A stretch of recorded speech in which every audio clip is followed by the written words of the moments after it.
No debería estar contando esto. Si alguien encuentra este relato, lo único que pido es que no intente comprobarlo por su cuenta.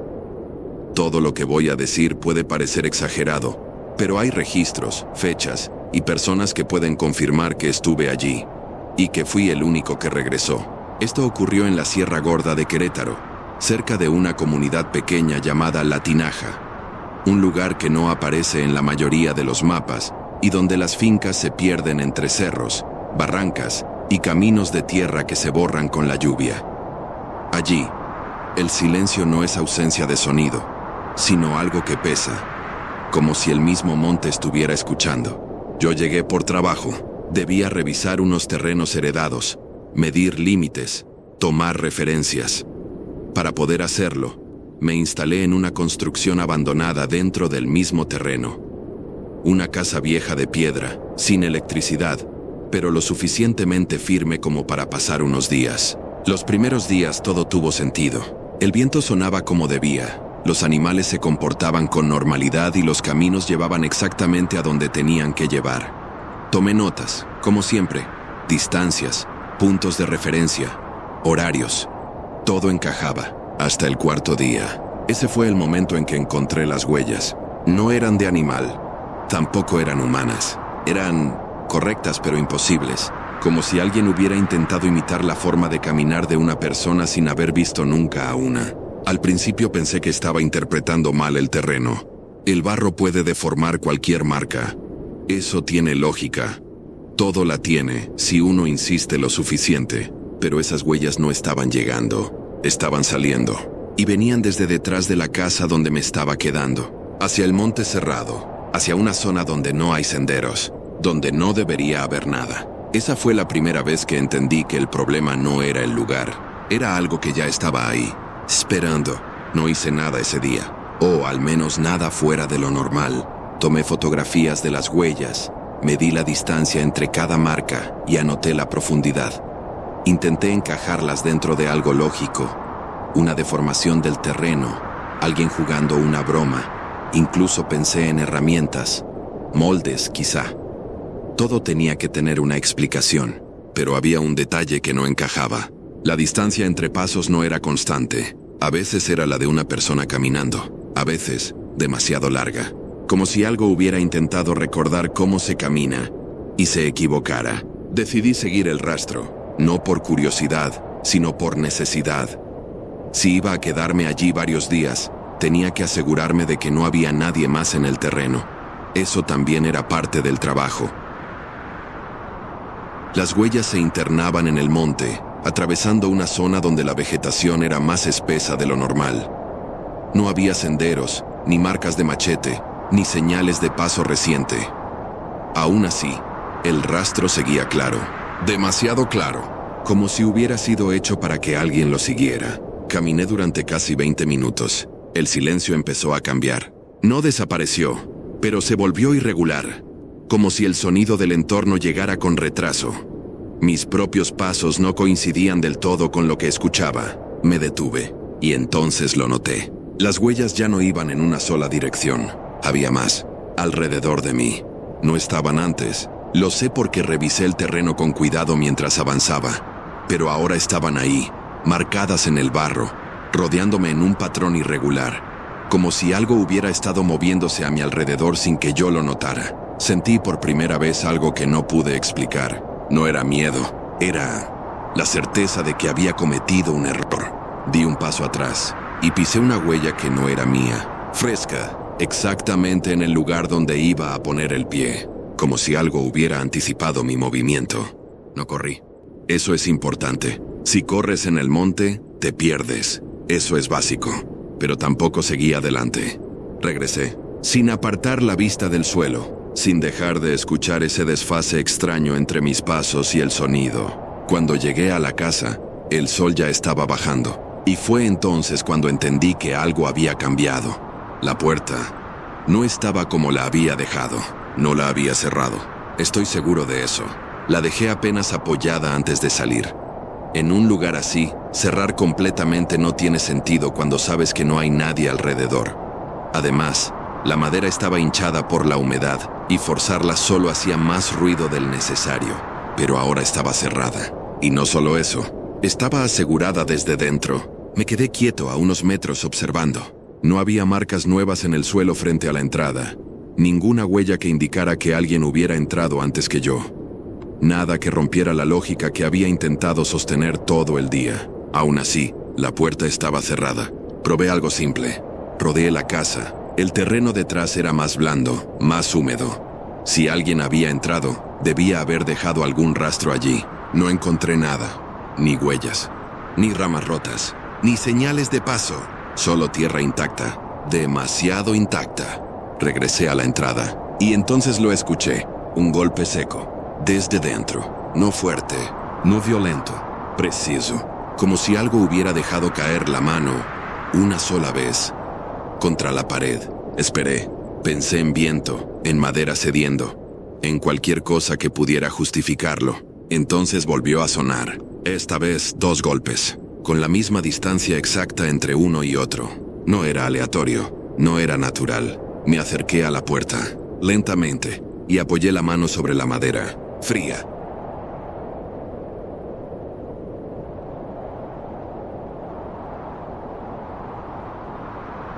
Pero no por la temperatura del ambiente, fría, como si del otro lado no hubiera aire, como si el espacio dentro de la casa no estuviera vacío. No abrí de inmediato. Escuché, y por un segundo, los golpes se detuvieron, como si algo también estuviera escuchando del otro lado, esperando.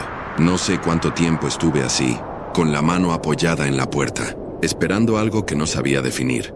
Pero hubo un momento en que entendí algo con total claridad. Si fuera una persona, ya habría hablado. Di un paso atrás, y en ese instante, desde dentro, sonaron 3 golpes, pero no en la puerta, más atrás, como si aquello se hubiera alejado. Sentí alivio, no porque se hubiera ido, sino porque, por primera vez, hizo algo que no coincidía conmigo. Hasta ese momento, todo había sido demasiado preciso, demasiado sincronizado. Eso rompía el patrón. Y los patrones, cuando se rompen, dan margen para pensar. Decidí entrar, no por valentía, por lógica. Si algo estaba dentro, necesitaba verlo, medirlo, entenderlo. No podía quedarme afuera esperando a que anocheciera sin saber con qué estaba tratando. Empujé la puerta, cedió sin resistencia, como si nunca hubiera estado cerrada. El interior estaba igual que lo había dejado, en apariencia. La mesa, la mochila, las herramientas, todo en su lugar. Pero el aire no era el mismo. Era más pesado. Y había un olor. No era humedad. No era encierro. Era algo orgánico. Como tierra removida. Como si alguien hubiera estado cavando dentro de la casa. Avancé despacio. Revisé cada rincón. No había nadie. Nada fuera de lugar. Nada que justificara los sonidos. Nada. Hasta que miré el suelo. Ahí estaban. Huellas. Las mismas, pero ahora dentro de la casa, marcadas sobre el polvo, siguiendo un recorrido claro, desde una de las paredes hasta la puerta. Me quedé inmóvil, porque había algo peor que encontrar huellas dentro, algo mucho peor. Las huellas no salían, se detenían justo frente a la puerta, en el punto exacto donde yo había estado parado antes de entrar, como si hubiera estado ahí, justo al otro lado, esperando a que yo volviera. No eran solo huellas. Eso fue lo que entendí unos segundos después. Había algo más. Al principio no lo vi porque estaba concentrado en el suelo, en el patrón, en la lógica. Pero cuando levanté la vista, lo noté. La pared, justo frente a la puerta, tenía marcas. No profundas, no como arañazos hechos con fuerza. Eran superficiales, irregulares, como si algo hubiera pasado la mano. Intentando apoyarse, me acerqué, y ahí fue donde todo dejó de tener sentido. No eran dedos, eran demasiados. No en número exacto, no en una forma reconocible. Solo más de los que debería haber en una mano. Superpuestos, mal distribuidos, como si algo hubiera intentado replicar la estructura, y no lo hubiera conseguido del todo. Tragué saliva, y por primera vez desde que llegué, dejé de intentar explicarlo, porque eso no era un error del terreno, no era una ilusión, eso era un intento de copiar. Retrocedí un paso, Y entonces recordé algo. Las huellas, la distancia irregular, los pasos demasiado largos, la forma casi correcta. Todo apuntaba a lo mismo. No era algo que viviera allí como un animal. Era algo que estaba aprendiendo. Aprendiendo a moverse, aprendiendo a tocar, aprendiendo a hacer. Sentí un escalofrío real, porque si eso era cierto, entonces había una pregunta que no podía ignorar. ¿De dónde estaba aprendiendo? El silencio volvió. Pesado, fijo. Y entonces muy leve, lo escuché otra vez. Pero no dentro de la casa, no fuera. Más cerca, un sonido húmedo, torpe, como un pie despegándose del suelo con dificultad. Detrás de mí, dentro. No me di la vuelta. Eso fue lo único que hice bien esa noche, porque entender algo no significa estar preparado para verlo. El sonido se repitió, una vez, luego otra, lento, irregular, como si cada movimiento requiriera esfuerzo. Cerré los ojos un segundo y tomé una decisión simple. Si aquello estaba aprendiendo de mí, entonces no iba a darle nada más. Caminé hacia la mesa, sin girarme, sin acelerar, sin hacer ningún movimiento brusco. Tomé la linterna y me senté, de espaldas a la habitación, esperando. El sonido se detuvo. No desapareció de golpe, simplemente dejó de ocurrir. Como si algo hubiera entendido que ya no había nada más que imitar. No dormí, pero tampoco pasó nada más. Y eso fue lo peor, porque el miedo intenso se puede sostener un rato, pero la espera no. Las horas pasaron lentas. El silencio volvió a ser el mismo de antes. Pesado sí, pero natural. Cuando empezó a amanecer, revisé la casa. No había nada, ni huellas nuevas, ni marcas, ni rastro de lo que había escuchado. Solo mis cosas, tal como las dejé, tal como deberían estar. Si no hubiera pasado nada. Salí, y el aire frío de la mañana me ayudó a pensar con claridad por primera vez desde el día anterior. Tenía que verificar algo. Caminé directo al punto donde había visto las huellas por primera vez. Nada. El suelo estaba limpio, intacto, como si nunca hubiera habido marcas allí. Eso no es normal. Ni siquiera el viento borra así el barro en una noche. Volví a la casa. Esperé. Y cerca del mediodía, escuché el motor. 2 camionetas. Sabía quiénes eran antes de verlos. Mis colegas. Habían llegado antes de lo previsto. Cuando bajaron todo volvió a encajar. Risas. Conversación normal. Preguntas sobre el terreno. Todo, lógico otra vez. Les conté. No todo. Solo lo suficiente como para que prestaran atención. Revisamos juntos la zona. Medimos. Buscamos huellas. No encontraron nada. Uno de ellos incluso se rió. Dijo que el cansancio en lugares aislados puede jugarte malas pasadas. Tiene sentido. De hecho, eso fue exactamente lo que pensé durante unos minutos. Hasta que uno de ellos, el más callado del grupo, se quedó mirando la casa, fijamente.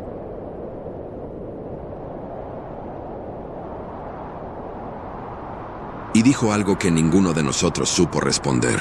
¿Por qué hay marcas en la pared? Como si alguien hubiera intentado aprender a apoyarse. Nadie respondió de inmediato, porque todos entendimos lo mismo al mismo tiempo. Yo no había mencionado eso. No dije nada de las marcas, ni de la forma, ni de cómo parecían intentos. Caminamos hacia la casa sin hablar. Esta vez no fui el primero en entrar. Uno de ellos se adelantó, revisando cómo lo haría cualquiera. Ventanas, esquinas, techo. Otro tomó fotos. Todo empezó a tomar ese tono técnico que tranquiliza, cuando las cosas tienen explicación, pero no la tenían. Esto no es de herramienta, dijo uno pasando la mano por la pared. Tampoco de animal. El más callado seguía observando. No tocaba nada, solo miraba, como si estuviera comparando. No están al azar, añadió. Están repetidas. ¿Repetidas cómo?, pregunté. Se giró hacia mí, como si hubiera practicado el mismo movimiento varias veces. Nadie se rió esta vez. El ambiente cambió. Sin necesidad de decirlo, todos empezamos a hacer lo mismo. Buscar más. No huellas, no sonidos, patrones. Recorrimos el perímetro de la casa, y fue ahí donde encontramos la segunda cosa. Detrás, en la tierra más húmeda, había marcas, pero no eran pisadas completas. Eran intentos, fragmentos, partes de una forma que no terminaba de definirse, como si algo hubiera estado cayéndose, levantándose, repitiendo, una y otra vez, hasta lograr algo más estable, Esto no apareció en una noche, dijo uno. No, respondió el callado. Esto lleva tiempo, mucho más del que creemos. Sentí un peso en el estómago, porque eso significaba algo muy concreto. Yo no fui el primero en estar aquí, y quizá tampoco fui el primero en encontrar esto. Fue entonces cuando uno de los locales, el conductor que nos había traído desde el camino principal, habló por primera vez desde que llegamos. No se había acercado a la casa, se había quedado más atrás, mirando el monte. Aquí no se quedan después de que oscurece, dijo sin mirarnos. Nadie contestó. Antes sí, continuó. Hace años la gente vivía en estas tierras, pero empezaron a pasar cosas. Me acerqué. ¿Qué tipo de cosas? El hombre dudó, como si no quisiera decirlo, pero al final lo hizo. Decían que el monte no se llevaba a la gente. Hizo una pausa. Decían que la devolvía. El silencio volvió, pero esta vez no era el mismo. ¿Y qué pasaba con ellos?, preguntó alguien. El hombre negó lentamente. No eran ellos. Miré a mis colegas. Nadie estaba tomando notas ya. Nadie estaba midiendo nada, porque por primera vez, todo lo que estábamos viendo empezaba a encajar con algo que no era técnico. Era una advertencia. Nadie habló de irse. Eso fue lo primero que me llamó la atención. En cualquier otro lugar, con cualquier otra situación, ya habríamos recogido todo y salido antes de que anocheciera. Pero ahí, no, porque aún había algo que nos sostenía, la idea de que todo tenía una explicación, aunque cada vez fuera más difícil de defender. Nos quedamos, dijo el más callado. Se llamaba Ortega. Ingeniero, preciso, metódico. No hablaba mucho, pero cuando lo hacía, era porque ya había pensado demasiado las cosas. Una noche más, añadió. Documentamos todo bien, y mañana bajamos con datos claros. Nadie discutió.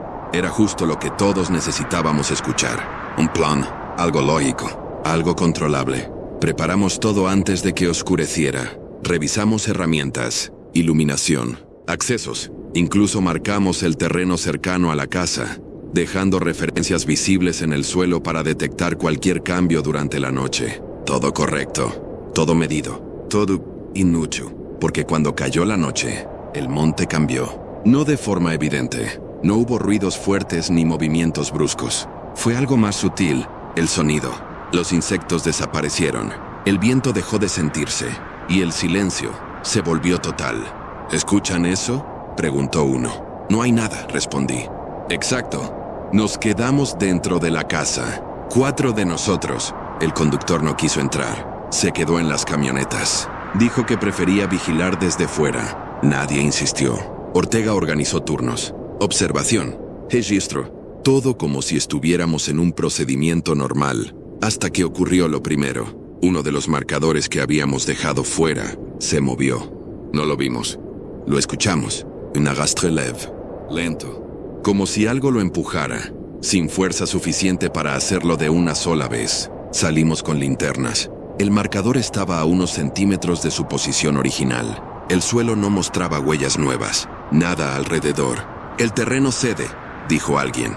No en esa dirección, respondió Ortega. Nadie añadió nada más. Volvimos a entrar. Y entonces, el conductor gritó. Un grito corto. Siku, cortado. Salimos corriendo. Las camionetas estaban ahí, las luces apagadas, las puertas cerradas, pero él no. No había rastro, ni huellas, ni señales de lucha, nada. Solo una cosa, en el polvo del suelo junto a la puerta del vehículo, había marcas, intentos, como si algo hubiera estado practicando cómo pararse ahí, cómo esperar. ¿Cómo sustituir? Nos vamos, dijo uno de inmediato, pero Ortega negó, y esta vez su voz no sonó segura. No podemos. ¿Por qué? Señaló el camino. Miramos. Y entendimos. Las marcas que habíamos dejado para ubicar la salida ya no estaban donde debían. El camino no coincidía. La referencia del árbol grande había desaparecido. O no estaba donde recordábamos. El monte no era el mismo. Sentí algo peor que miedo. Desorientación total. Como si el lugar hubiera decidido cerrarse y dejarnos dentro. Ortega respiró hondo. Y dijo algo que en ese momento sonó lógico, pero después entendí que fue el inicio de todo lo que vino.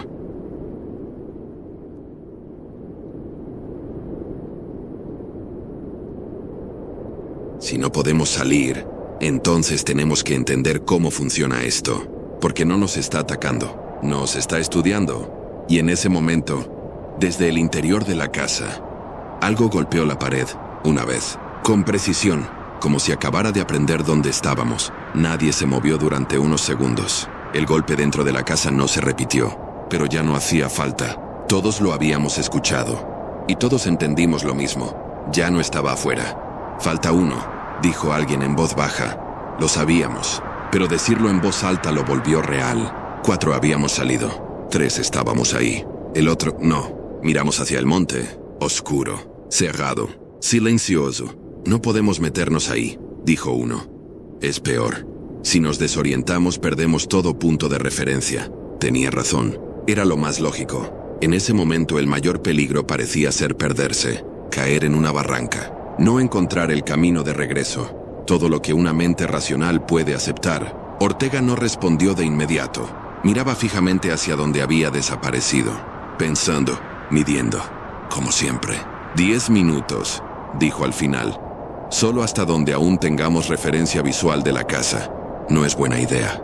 Lo sé, respondió, pero tampoco lo es dejarlo ahí. Nadie discutió más.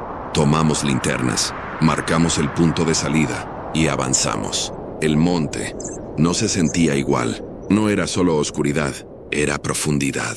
Como si la luz no alcanzara a definir bien las formas. Caminamos llamándolo, sin respuesta. Solo nuestros pasos y ese silencio que parecía absorberlo todo. 5 minutos. Nada. 7. Nada. Y entonces, lo escuchamos.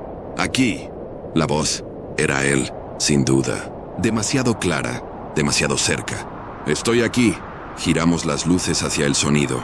Entre los árboles, a unos metros, había una silueta, de pie, inmóvil.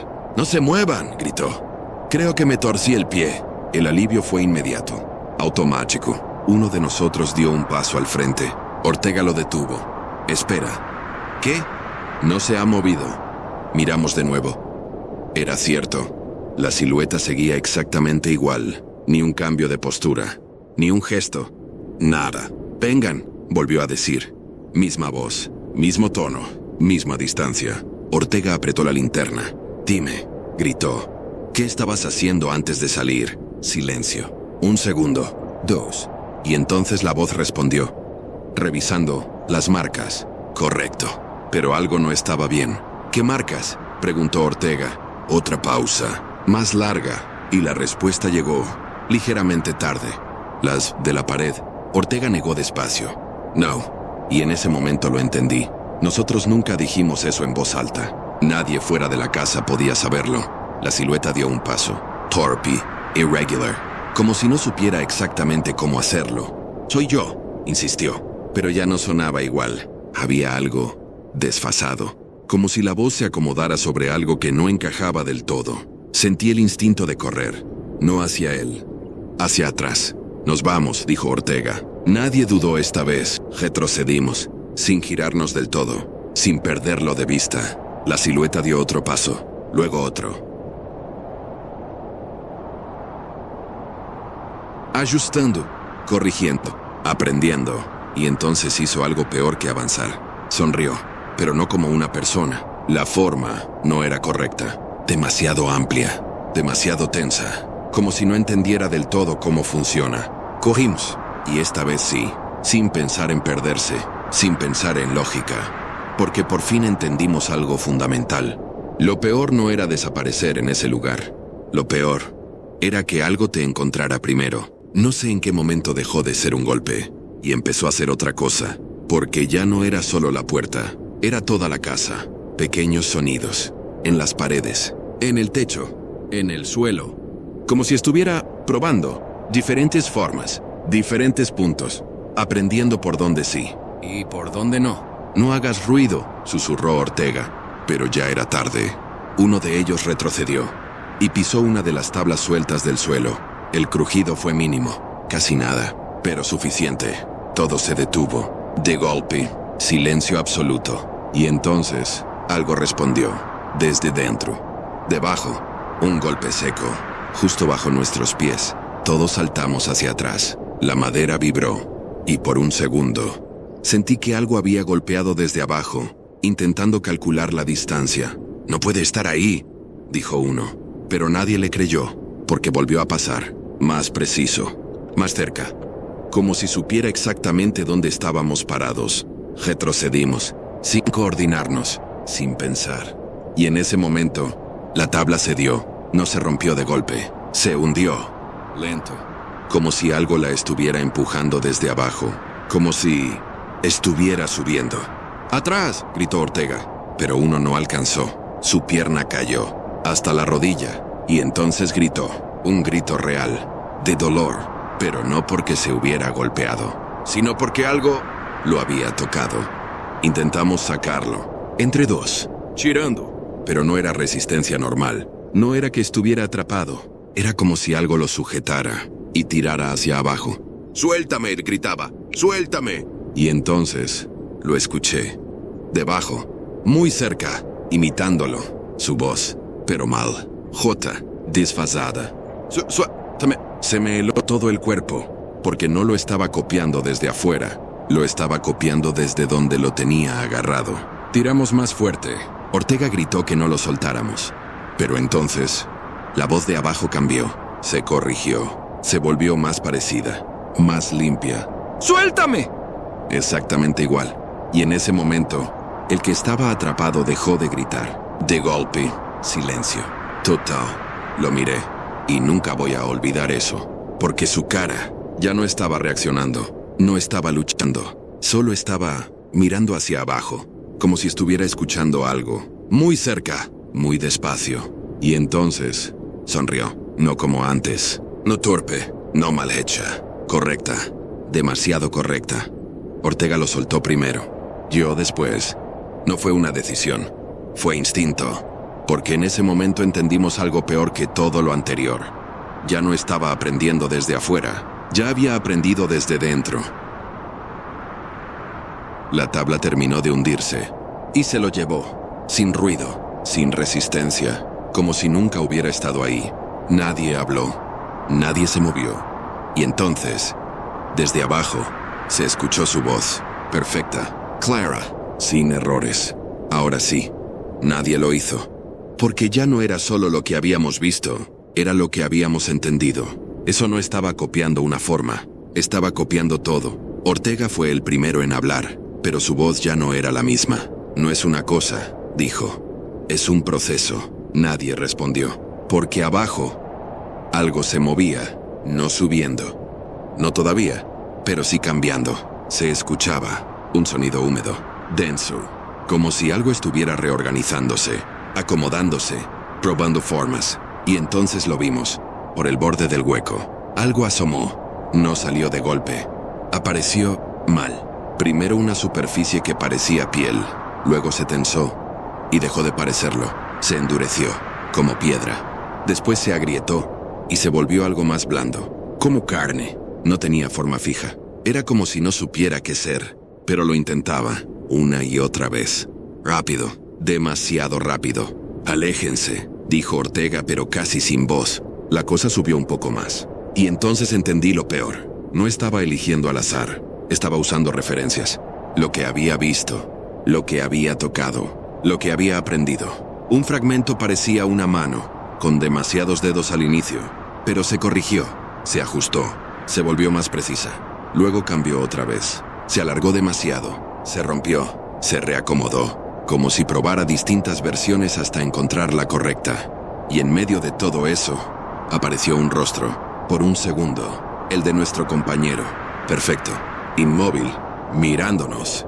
Luego se deformó, se hundió, desapareció en esa masa que no dejaba de cambiar. Uno de nosotros empezó a rezar, otro no dejaba de repetir que no era real. Pero yo no podía dejar de mirar, porque empecé a notar un patrón. No solo copiaba formas vivas, también copiaba lo inerte. Por un momento, parte de eso fue igual a la madera del suelo, luego a la piedra de la pared, luego al polvo. Se estaba mezclando con todo, aprendiendo todo, integrando todo. «No podemos dejar que salga», dijo Ortega, pero ya era tarde, porque en ese momento, la cosa dejó de cambiar. Se quedó quieta, por primera vez, como si hubiera llegado a una conclusión. como si ya no necesitara probar más. Y entonces empezó a levantarse, lento, correcto, demasiado correcto, con una forma que ya no tenía errores. Y eso fue lo más aterrador de todo, porque ya no parecía algo extraño. Parecía uno de nosotros. Recuerdo que corríamos, todos, sin orden, sin pensar, solo salir de ahí. Pero en algún punto, algo dejó de encajar, porque dejé de escuchar a los demás. Ni pasos, ni respiración, ni ramas rompiéndose, nada. Y lo peor es que no hubo un momento claro en el que me separé. No tropecé, no giré, no me detuve. Simplemente dejaron de estar.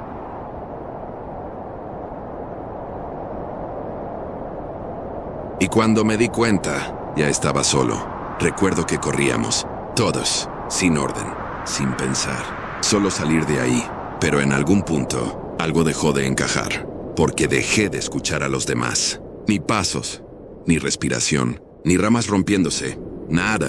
Y lo peor es que no hubo un momento claro en el que me separé. No tropecé, no giré, no me detuve. Simplemente dejaron de estar. Y cuando me di cuenta, ya estaba solo. Seguí avanzando. No sé cuánto tiempo. El monte empezó a abrirse. Los árboles ya no estaban tan cerrados. Y de pronto, el camino. Real. Firme. Como si siempre hubiera estado ahí. Salí, sin mirar atrás, sin detenerme. Horas después encontré gente. Carretera. Ruido. Normalidad. Intenté explicar lo ocurrido. No pudieron encontrar nada. Ni la casa, ni las camionetas, ni a ellos, ni rastro, como si ese lugar no existiera.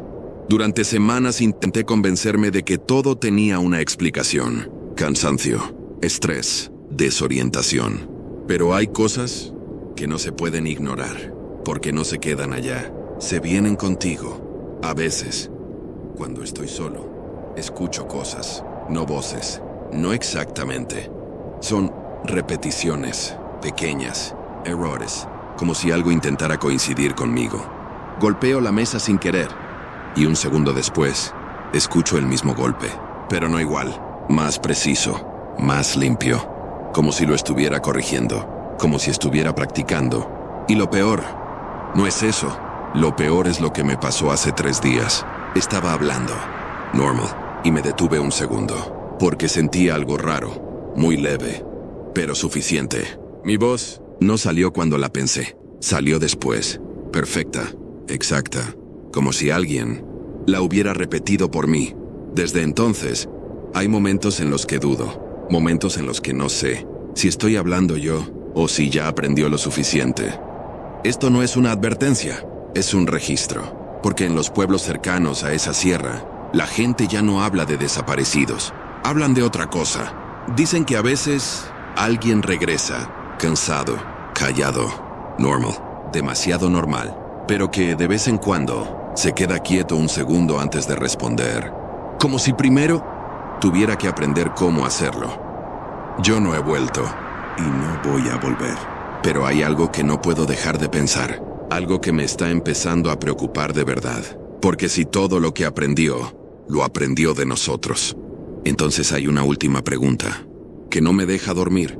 Si yo fui el único que salió, ¿por qué a veces, cuando me miro en el espejo, tengo la sensación de que ya lo hizo perfecto?